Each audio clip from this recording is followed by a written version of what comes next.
여러분 오늘 아침 식사 잘 하셨나요? 맛있었습니까? 여러분 아침에 든든히 드셨으니까 점심은 굶어도 되겠습니까? 안 되죠? 여러분 우리가요 이 8가지의 이 건강의 원리 가운데요, 요소 가운데 하나님으로부터 생명을 받는 것이 가장 기본이 되고, 그 나머지 하나님께서 우리의 삶의 요소로 주신 이 7개 가운데 가장 다 중요하기 때문에 가장 기초가 되는 게 뭔지 아십니까? 그건 아까 했고 먹는 겁니다, 여러분. 예, 먹어야 살죠, 그죠? 그래서 오늘 아침에 식사하면서 말씀 나누기를 이 먹는 것이 참 중요하다고. 왜냐하면 날마다 하루에 3개씩 먹어야 되는데, 특별히 연세가 드시면서 힘이 딸리면서 이 음식을 못해 드신다는 것입니다. 그래서 앞으로 노예는 이든밸리 와서 살아야 되겠다 이런 말씀하시는 분이 계셨습니다. 그만큼 이 식사는 굉장히 중요한 것이죠. 자, 이 먹는 것에 대해서 오늘 좀 집중적으로 한번 이야기해 보겠습니다. 먹는 것은 크게 2가지입니다. 무엇을 먹느냐, 다음에 어떻게 먹을 것이냐, 이것입니다. 무엇을 먹을 것이냐에 대해서는 제가 앞으로 계속 이야기할 것이기 때문에 놔두고, 오늘은 2번째 어떻게 먹을 것인가 하는 것에 대해서 제가 집중적으로 좀 말씀을 드리고자 합니다. 그래서 우리가 먼저 무엇을 먹고 또 어떻게 먹느냐에서 가장 기본적인 성경적인 원칙이 있습니다. 그 성경적인 원칙은 뭐냐면, 첫 번째는 너희는 너희 자신의 것이 아니라 너희는 값을 치르고 산 것이다. 이게 첫 번째 원칙이에요. 그러니까 우리는 먹든지 마시든지 무엇을 위하여 해야 되는 것입니까? 하나님의 영광을 위해서 먹고 마시는 것입니다. 이게 우리가 무엇을 먹느냐, 어떻게 먹느냐의 기본적인 원칙이 되어야 되는 것입니다. 이것은 이 말의 반대말이 뭔지 아십니까? 내가 먹고 싶은 대로 내 욕망대로 먹고 마시고 하는 것이 이 뜻과 반대 뜻입니다. 그러면 여러분은 지금까지 하나님의 영광을 위하여 먹고 살았습니까? 내 욕망대로 먹고 살았습니까? 예. 그래서 오늘 식사를 하는데 한 분이 자꾸 저를 피해요. 그러니까 왜 피하냐 보니까, 이분이 이제 저를 만나면 저와 상담도 안 할 것 같아. 상담하면 분명히 자기에게 금식하라 할 것 같아가지고 피한다는 것입니다. 그래서 우리가 무엇을 먹든지 무엇을 마시든지 이 먹고 사는 것의 가장 첫 번째 원칙은요, 하나님의 영광을 위하여 먹고 마시는 것입니다. 자, 그러면 하나님의 영광을 위하여 먹고 마시는 것은 어떤 것일까요? 하나님은 하나님 뜻이죠. 하나님 뜻은 무엇인지 아십니까? 우리가 가장 행복하고 가장 건강하기를 원하는 것이 하나님의 뜻입니다. 그러니까 먹고 마시는 그 방법이 어떤 방법이 하나님의 뜻이냐면, 가장 건강한, 우리의 육체를 가장 건강하게 만드는 방법으로 먹고 마시는 것이 하나님의 뜻입니다. 그래서 여러분이 지금 뭘 하고 있냐면, 지금 그 일을 위해서 요리 실습에 지금 참여하신 거 아닙니까? 네, 오늘 이제 이 시간이 끝나면 체조도 좀 하다가 바로 이제 시작할 텐데, 이 원칙을 한번 배워보면 좋겠습니다. 이제 당뇨병에 대해서 한 예를 들었는데요. 뭐냐면 당뇨병은요, 식생활, 물론 운동도 관계되어 있고 여러 가지가 관계되어 있지만 가장 중요한 것은 식생활과 관계되어 있습니다. 그런데 이 당뇨병을 이제 치료하기 위하여 이제 의사들이 이제 연구를 했습니다. A그룹, B그룹 해가지고 이제 했는데, 어떤 사람은 당뇨병이 잘 낫고 어떤 사람은 안 나아요. 그 이유가 무엇인가 딱 추적해 보니까요, 교육을 한 대로 생각이 바뀌고 생각이 바뀌어서 행동이 바뀌는 사람은 당뇨병이 나아. 그런데 아무리 교육을 해도 자기가 원하는 식대로 살아. 그러니까 무엇이 안 바뀌었다는 것입니까? 생각이 안 바뀌었다는 것입니다. 생각이 안 바뀌면 모든 것이 안 바뀝니다. 이런 사람은 당뇨병이 안 나. 그래서 여러분, 이 이든밸리가 하는 첫 번째 해야 될 일이 뭐냐면요, 교육입니다. 교육. 끊임없이 이 참된 원칙을 가르쳐 주는 것이 우리가 해야 될 일이고, 이렇게 가르쳐 주더라도요, 낫는 사람이 있고 안 낫는 사람이 있습니다. 어떤 사람이 나을까요? 그거 옳구나 하면서 그걸 받아들이고 그대로 생각이 바뀌고, 생각이 바뀌어서 내 행동이 바뀌면 그 사람은 건강한 삶을 산다는 것입니다. 그런데 내가 하고 싶은 욕만 대로 하고자 하는 사람이 있어요. 그거 옳지, 그렇지, 옳지. 그런데 막상 식당에 딱 가보면, 아니면 집에서도 마찬가지죠. 막 간식도 하고, 이렇게 되면 안 된다는 것이죠. 그죠? 자, 그래서 오늘은 이제 어떻게 먹을 것인가. 첫 번째, 오래 씹어 먹는 것에 대해서 한번 공부해 봅시다. 이제 오늘부터 계속해서 일주일 동안 여러분 식사를 하실 거잖아요, 그죠? 그러니까 이제 먹는 것, 어떻게 먹는가, 가장 첫 번째 원리가요, 오래 씹어 먹으라는 것입니다. 왜 오래 씹는 것이 중요한 것인가, 그것에 대해서 제가 여러분과 함께 나누고자 합니다. 여러분이 이 이야기는 뭐 새로운 것도 아니죠. 수없이 들은 거죠. 그럼에도 불구하고 식사 시간에 잘 실천이 안 되죠. 그래서 오늘 다시 또 교육하는 것입니다. 그래서 이거는요, 일상생활에서 계속해서 반복해서 실천되어야 하는 것입니다. 이 오래 씹어 먹을 때 일어나는 현상이 있는데, 그것은 정신적인 효과가 있습니다. 그러니까 단순히 육체적인 것뿐만 아니라 우리 정신 건강에 굉장히 중요한 영향을 미칩니다. 그것을 한번 보겠습니다.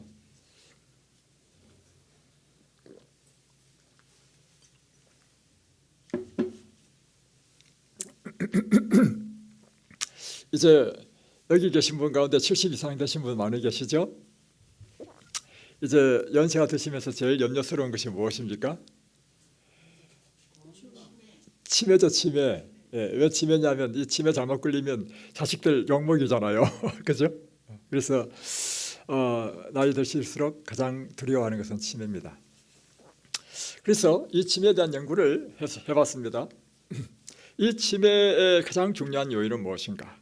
다시 말하면 치매를 가져오는 것 요인 가운데 무엇이 가장 결정적인 인자인가 하는 연구해봤어요. 이 의학자들이 연구한 것입니다. 나이인가? 나이가. 그런데 김영석 박사님 보십시오. 100세가 넘어도 치매 없죠? 그리고 책을 써냈습니다. 내가 100세가 되어보니. 그러니까 나이와 치매와는 관계없습니다. 또 성별, 여자가 남자보다 더 치매 잘 걸리나 모르겠네. 이런 것도 별로 없는 것 같아. 교육 정도 약간 관계가 있습니다. 왜 그런지 아십니까? 그것은요, 아까 이야기한 것처럼 생각의 차이가 변화를 일으킨다 했죠. 교육을 많이 받으면 많이 받을수록 옳은 것을 들으면 그것을 잘 수용해요. 그리고 생각이 변화가 일어납니다. 그래서 사람은 많이 배워야 돼요. 그러나 이것이 결정적인 것지는 않습니다. 또 직업, 경제력, 다 관계 있기는 있습니다. 그런데 결정적으로 치매에 영향을 미치는 게 있습니다. 뭔지 아십니까? 그걸 다른 말로 표현하면 어금니가 없는 것이 치매와 상관관계가 가장 높다는 것입니다. 어금니가 뭐예요? 다 씹는 거 아니에요. 그러니까 이 많이 씹을수록 이게 뇌의 이 발달이 잘 된다는 것입니다. 그런데 이 어금니가 없으면 못 씹죠. 그러면 치매가 온다는 것입니다. 그러니까 특별히 여러분 그 나이 들면서요, 제일 관리를 잘해야 될 게 뭐냐면 이 치아 관리를 잘해야 됩니다. 그래서 여러분 이 나이에도 아직도 초콜릿 드신다거나 이런 사람은요 진짜 무식한 사람입니다. 왜냐하면 초콜릿 드신다는 의미는 그것이 달기 때문에요. 치아에 치명적으로 나쁘기 때문에 그렇습니다. 웃으신 분은 다 드시는 것 같아요. 오늘 고문하는 거 아니냐, 고문. 그래서 여러분 이 특별히 이 양치질을 잘 하시고요. 다음에 아침에 일어나자마자 이 양치하고 각을 하는 것은 우리 구강의 건강 굉장히 중요한 것입니다. 이 교작 운동, 씹는 것, 이것이 우리 인지 능력에 관한 연구를 했는데요. 시험지들을 통하여 연구를 했습니다. 한 그룹은 단단한 음식을 먹도록 하고 한 그룹은 씹을 필요가 없는 그 유동식 음식을 먹게 했습니다. 14주 동안 이제 실험을 했는데 어떤 결과가 나오는가? 쥐 내의 해마 조직이 달랐습니다. 자, 단단한 음식을 먹었던 이 쥐는요, 해마 조직이 굉장히 치밀하죠. 그러나 유동식 음식을 먹은 쥐는요, 해마 조직이 치밀하지 않습니다. 다시 표현하면 뇌세포가 잘 발달된 것은 단단한 음식을 먹은 쥐고, 뇌세포가 잘 발달되지 않은 것은 유동식 잘 씹지 않아도 되는 음식을 먹은 쥐는 뇌세포가 발달되지 않았어. 뇌세포가 발달되지 않았다는 것은요, 인지 능력이 떨어진다는 것입니다. 자, 이 논문의 결과는 무엇인가? 음식을 잘 씹어 먹는 것은 인지 능력의 소실을 예방하고 기억력, 곧 해마의 기능이 유지되고 전두엽의 구조를 건실하게 유지한다 하는 결론을 낸 것입니다. 세계 노인학 전문지에 실린 한 논문에 보면 씹을 능력이 저하된 노인들은 그렇지 않은 노인들에 비해서 배변, 음식 섭취, 의복 갈아입기, 몸 씻기 등 매일 기초적인 생활 능력이 현저히 저하된다는 걸 밝혔습니다. 그러니까 그만큼 잘 씹지 않으면 인지 능력이 다 떨어져가지고 기본적인 자기 삶에 필요한 씻고 배변하고 이런 것조차도 잘 안 된다는 것입니다. 다음에 또 임신한 쥐를 통해서 씹는 것에 대한 효과를 또 실험해 봤습니다. 자, A그룹은 쥐에게 스트레스를, 지금 임신한 쥐에게 스트레스를 팍 줬어요. 어떻게 스트레스를 줬느냐? 큰 소리를 막 이렇게 나게 하고, 다음에 어떤 쳇바퀴 속에 딱 가둬놓고, 다음에 밝은 불을 비춰서 잠을 못 자게 했단 말이에요. 그러면 사람 미치죠. 이런 스트레스를 이 임신한 쥐에게 줬습니다. B그룹은 이와 같은 똑같은 스트레스를 줬는데 무엇을 집어넣어줬냐면 나뭇가지를 집어넣어줬어요. 그러니까 쥐는 본능적으로 뭐 합니까? 막 씹죠, 갈죠. 그러니까 스트레스 받을 때마다 더 막 씹을 거 아닙니까? 이렇게 했는데 그 결과가 어떻게 됐는가? 결과는 이렇게 됐습니다. 자, 보세요. 혈중 스트레스 호르몬의 수치가 차이가 났습니다. 여기 C라고 하는 것은 뭐냐면 정상적인 쥐의 피 속에 있는 혈중 스트레스 호르몬입니다. 이게 정상치인데요, 스트레스를 준 쥐는 이것의 2배 이상이나 스트레스가 확 올라갔죠. 그런데 스트레스를 받았지만 나뭇가지를 끊임없이 씹었던 저작 활동을 했던 쥐는요, 정상쥐와 똑같습니다. 그러니까 이 저작 운동은 스트레스를 이길 수 있는 정신적인 능력도 준다는 것이죠. 그래서 결론은 무엇인가? 혈중 스트레스 호르몬의 농도가 차이가 났는데 이 혈중 스트레스 호르몬의 농도에 의해서 우리 마음에 불안하고 우울하고 하는 것을 결정한다는 것입니다. 그래서 오래 잘 씹어 먹는 습관은 우리의 정서를 건강하게 유지한다는 것입니다. 이제 잘 씹어 드시겠습니까? 그래서 우리가 스트레스를 잘 극복하고 행복한 정서를 유지하기 위해서는 열심히 잘 씹는 것이 필요하다는 것입니다. 질문이 있는데요. 네. 그러면 씹는 것이 그렇게 좋다면 우리가 껌을 씹어도 괜찮을까요? 껌 씹는 것도요. 물론 이제 치아에 미치는 영향을 제외하고는 좋다는 것입니다. 그것도 실험에 나왔어요. 그래서 특별히 야구 경기를 보면 투수들이 껌 씹죠. 다 이유가 있습니다.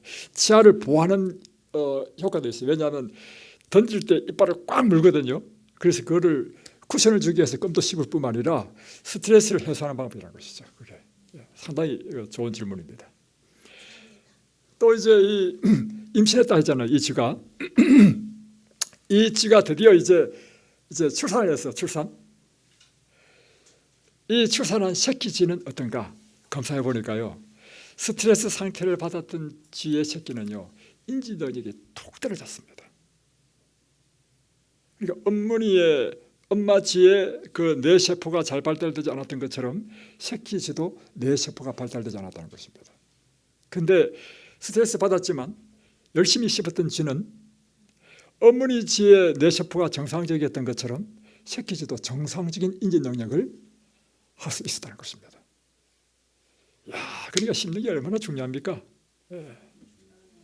예. 우리 몸에는 이 항상성을 유지하는 저기능이 있습니다. 아주 중요한 생리 현상이죠. 이 항상성이 제어가 안 되면 당뇨병이 걸리고 뭐 고혈압이 걸리고 다음에 정상적인 체중이 아닌 비만이 걸리는 것, 이 모든 것들도 이 항상성을 유지하려고 하는 이 제어 기능이 제대로 작동되지 않을 때 일어나는 일이라는 것이죠. 그런데 우리 몸의 이 대사자용의 항상성은 무엇이 결정하냐면 지방 조직에서 분비하는 렙틴이라는 호르몬을 하는데, 이 렙틴 호르몬은 무엇이냐면 우리의 전두엽에 포만감을 느끼게 하는 것입니다. 그래서 포만감을 느끼면 배부르다는 생각을 하게 되는 거예요. 그래서 음식을 그만 먹게 되는 것입니다. 그런데 음식을 오래 씹어 먹을수록 이 렙틴한 호르몬 분비가 증가해서 과식을 안 하게 된다는 것입니다. 예, 생각해 보세요, 여러분도. 그래서 왜 백미는 우리가 먹으면 많이 먹게 되고 현미는 왜 적게 먹게 되죠? 현미는 오래 씹어야 돼. 바로 그래요. 여러분, 현미 먹다가 백미 먹어보면 어떻습니까? 첫 번째, 너무 맛있다. 입에 쫙쫙 달라붙지 않습니까? 다 동감하시네. 두 번째, 많이 먹는다. 씹을 것도 없어. 막 넘어가잖아요, 그죠? 그러니까 또 세 번째는 뭐냐면 이게 포만감을 못 느껴요. 왜 포만감을 못 느끼느냐? 그래서 두 가지 이유인데요. 적게 씹기 때문에 렙틴 호르몬이 안 나오고요. 또 두 번째는요. 현미는 그 속에 균형진 미네랄의 구성이 딱 균형이 갖춰져 있습니다. 근데 백미에서는 그 껍질을 다 벗겨버리기 때문에 미네랄이 거의 다 떨어져 나와버렸어요. 그래서 우리 몸에는 미네랄이 충분히 들어올 때 만족감, 포만감을 느낀다는 것입니다. 그래서 그런 이유라고 하는 것입니다.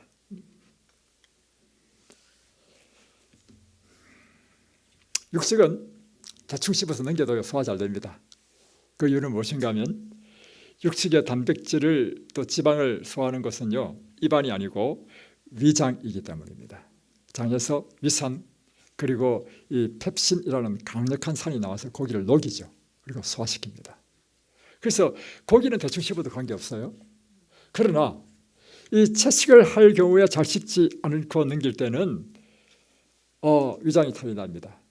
그 이유는 뭐냐면 위장에서 소화를 못하기 때문에. 이 위장에는 이 탄수화물, 곧 곡식이라든가 또 과일이라든가 또 이 채소를 분해하는 효소가 없다는 것입니다.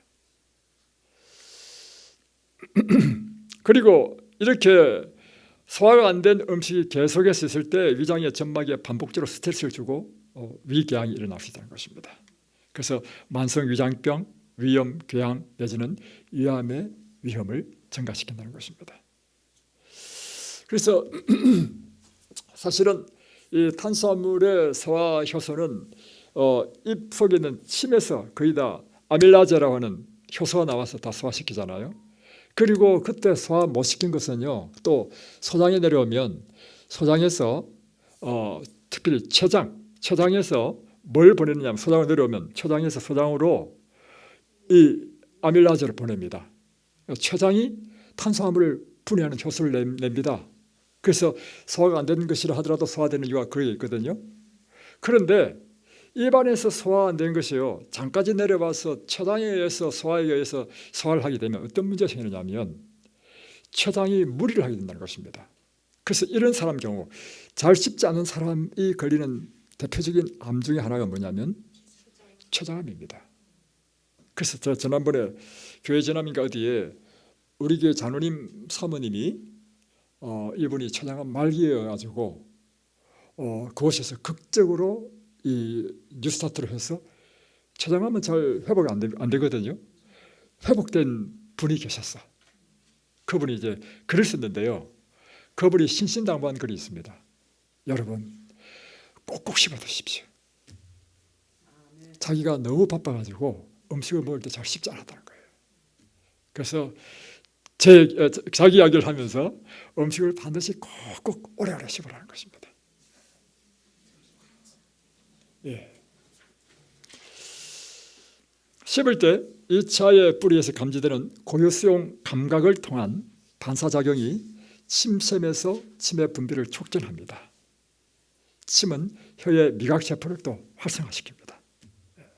그래서 턱밑샘, 귀밑샘, 혀밑샘 세 가지 샘이 있죠.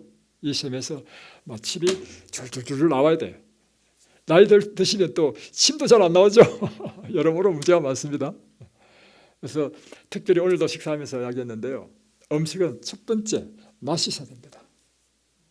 왜 맛이 있어야 되느냐?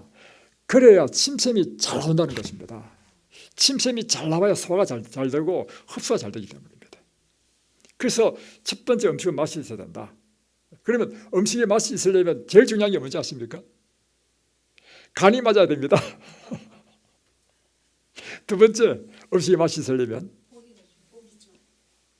그것보다 더 근본적인 것은요, 재료가 좋아야 됩니다. 저희들이요, 이 분당에 있을 때요 12년 동안 요리 강습했습니다. 분당에서만. 그래서 분당의 사람들은 어떤 요리 교실 인기가 많았어요. 그래서 제가 거기서 12년 동안 1년에 2번씩 요리 강습을 했습니다. 그러면 이제 그 다음날 요리 강습하면요, 그 전날에 집에서 이제 실습한단 말이에요. 그러면 제가 이제 맛을 봅니다. 맛을 보고는 합격, 불합격 하면 내일 실습할 수 있느냐 없느냐가 결정되는 거예요. 그때 제가 터득한 게 있는데요. 첫 번째 음식은 간이 맞아야 된다. 그래야 맛있다. 두 번째는요, 재료가 나쁘면요 아무리 해도 맛이 안 나요. 그래서 제가 꼭 시장에 본인이 직접 가서 시장 가는 이유가 뭐냐면 재료를 탁하는 것 굉장히 중요해요. 그래서 우리가 이제 우리 요리 강습에서요, 제가 해야 될 일을 미리 제가 다 했는데 요리 강습에서요, 여러분이 신경 써야 될 것도 많지만 바로 일단 요리하는 것은 먹이기 위한 것이지 않습니까? 맛있게, 다음에 또 보기도 좋게, 먹음직스럽게 이렇게 하셔야 될 줄로 믿습니다.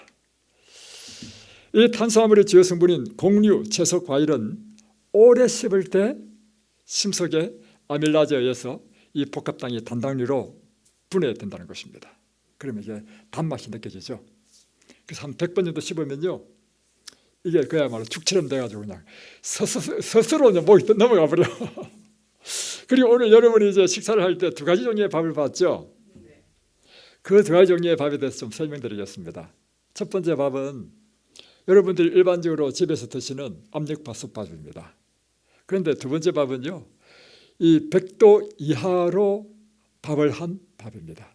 왜 그런가?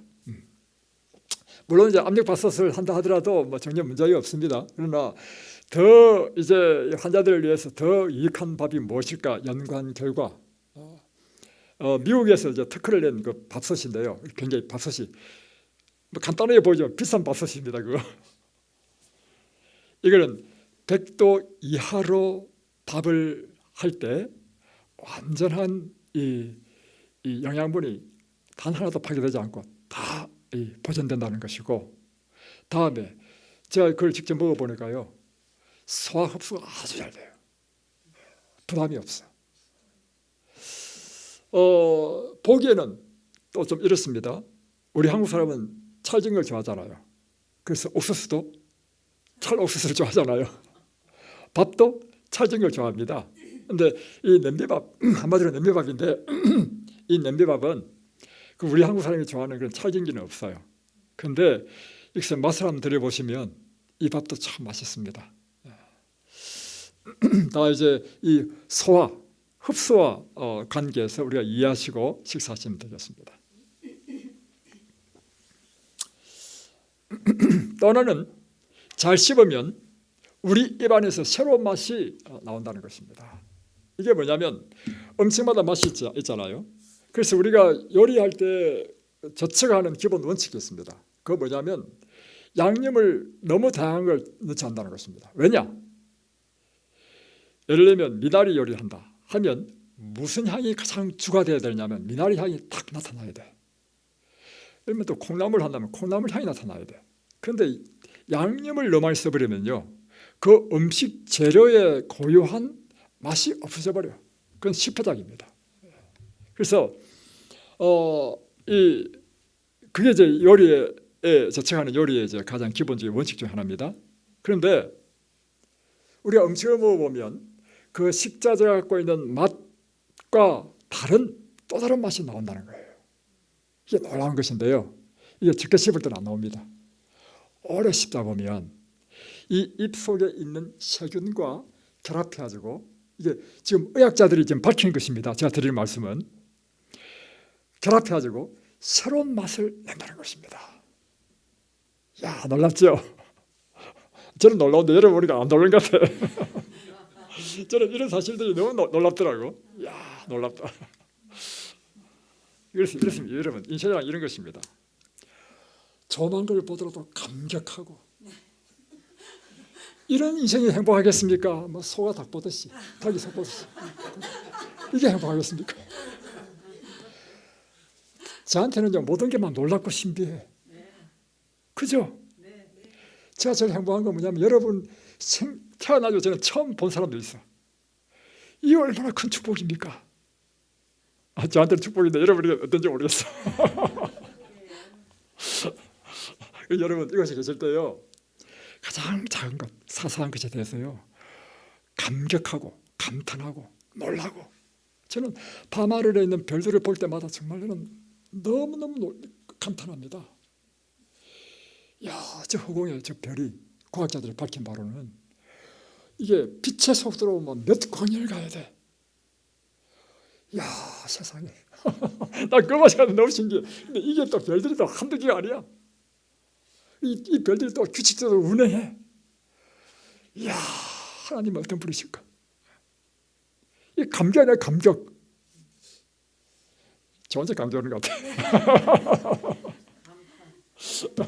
자, 또 하나는 뭐냐면, 이제 우리가 이제 음식 무엇을 먹을 것인가에서 가장 기본적인 것은 채식입니다.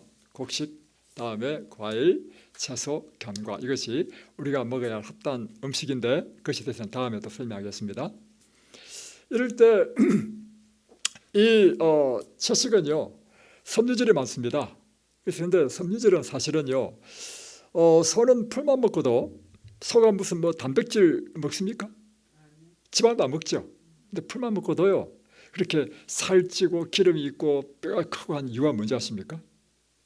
하나님께서 소의 위장에 이 섬유질을 분해시켜서 지방을 만드는 효소, 섬유질을 분해시켜서 단백질을 만드는 효소를 넣어주신 거예요.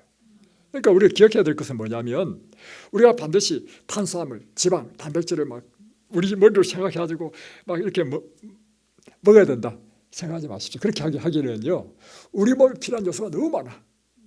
예를 들면 뭐 미네랄 종류가 얼마나 많습니까? 바이타민 종류도 얼마나 많습니까? 그걸 어떻게 우리가 다 알고 챙겨 먹겠습니까? 그러나 하나님께서 우리에게 말씀하신 대로 그냥 먹으면 우리 몸의 위, 소장, 대장에서요 필요한 것을 만들어낸다는 것입니다. 그런데 자 보세요. 그래서 일반 채식 동물은 이 섬유질에서 이렇게 지방, 단백질을, 탄수화물을 만들어내는 걸로 알고 있고, 사람은 이 섬유질을 소화시키지 못한다고 알고 있었습니다. 그래서 진짜로 이 섬유질은요 쭉 내려갑니다. 어디까지? 대장까지 소화되지 않고. 그런데 최근에 의학이 발견한 바로는 뭐냐면, 이 섬유질이 대장에서 이게 소화가 된다는 것입니다. 어떻게 소화되느냐?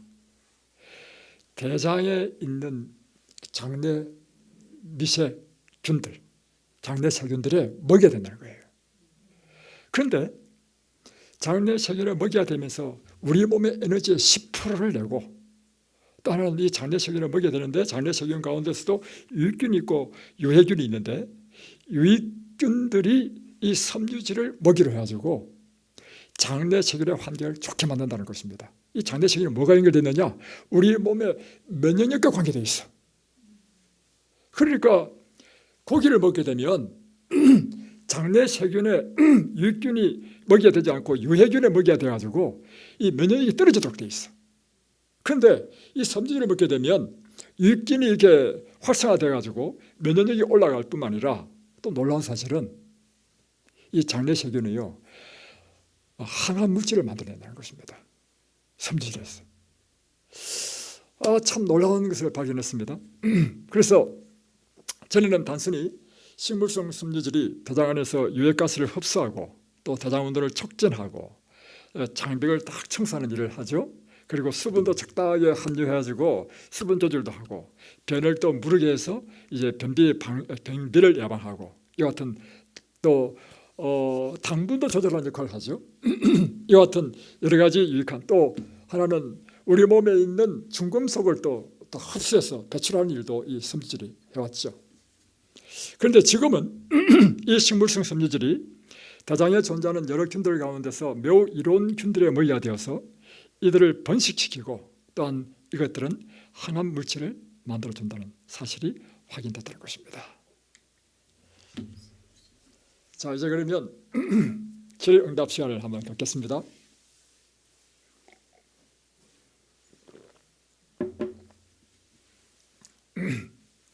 (1번) 질문.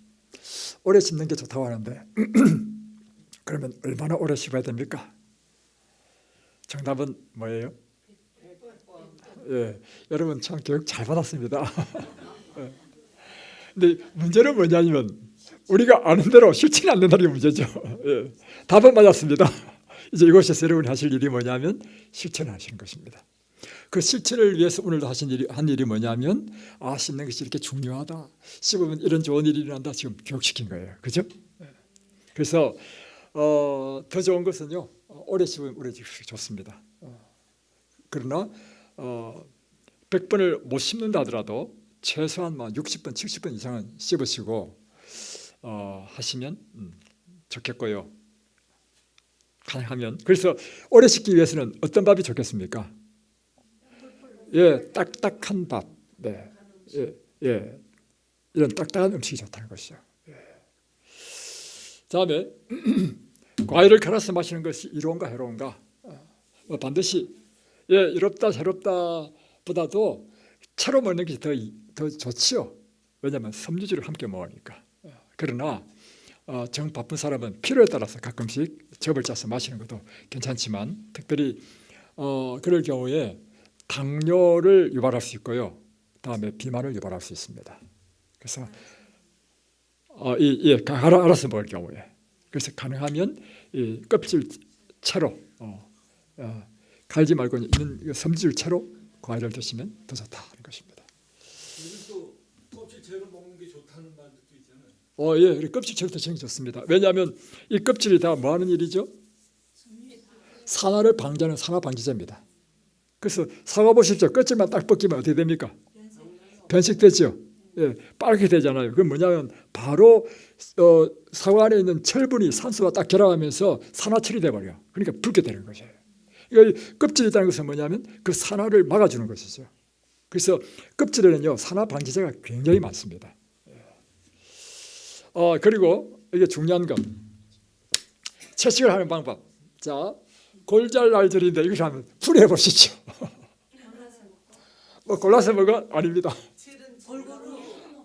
예, 골고루 먹고, 잘 씹어서 먹고, 날 끓여 먹고, 저녁에 먹고. 예. 자, 저 따라하겠습니다. 골잘날절, 골잘날절. 예. 자, 이제 우리가 이제 먹는 방법에 있어서 얼마나 먹어야 하나 하는 또 질문도 있을 수 있죠. 절제는 음식을 요리하는 방법과 준비하는 음식의 가짓수에도 실천해야 됩니다. 그러니까 너무 많은 가지는요 위장에 좋지 않습니다. 자, 여러 가지 음식이 생명 유지하는 데 꼭 필요하지만 필요하지는 않다. 오히려 여러 가지 음식은 소화기관을 손상시키고 위장에 싸움을 일으킨다. 그러니까 이제 너무 종류가 많은. 그러니까 사람들은 또 뭘 좋아하냐면 뷔페를 좋아하잖아요. 뷔페 식당. 쫙 있으면 그중에 골라 먹는 게 아니라 다 먹어보잖아요. 그래서 뷔페가 하면 위장이 부패됩니다. 그래서 이건 위장을 소화기관을 손상시키고 위장의 싸움을 일으킨다는 것입니다. 그래서 하나님의 축복으로 단순하고 간단한 음식이 생명을 유지시킬 것이며 전신을 위해서도 최선의 것이 될 것입니다. 또 하나는 너무 많이 먹는 것입니다. 과식입니다. 필요 이상으로 먹은 음식은 위장에 짐이 되고 전신 조직을 손상시키는 것이죠. 한마디로 우리 몸에 필요 이상은 다 쓰레기가 되는 거죠. 쓰레기는 부패하고 부패하면 질병을 일으키는 것입니다. 그래서 다음 시간에 또 시간 되면 할 수 있을지 모르겠지만요. 가능하면 적게 먹는 게 좋습니다. 여러 가지 실험에서 나왔습니다. 자, 한번 보겠습니다. 얼마나 먹어야 되는가? 이 치료봉사 음식물에 대한 권면에 의하면 배고픈 것이 면할 정도의 양을 먹으라 하는 것입니다. 그러니까 우리는 어떻게 먹습니까? 배부르게 먹으면 괜찮는데 배 터지게 먹습니다. 배 터지게 먹으니까 문제라는 거죠. 그러니까 근데 우리가 이제 건강기별에 의하면 계속해서 나오는 것이요, 허기를 면할 정도로, 배고프지 않을 정도로 이렇게 이야기하고 있습니다. 하는 게 재미가 없을 것 같아요. 예, 우리 송사모님한테는 그럴 것 같습니다. 돼지도 80%만 먹는다고 그래요. 그래요. 예, 균형식 식단 보겠습니다. 균형식 식단의 출처가 어디인지를 이 문제는 좀 넘어가겠습니다. 넘어가고 다 넘어가겠습니다.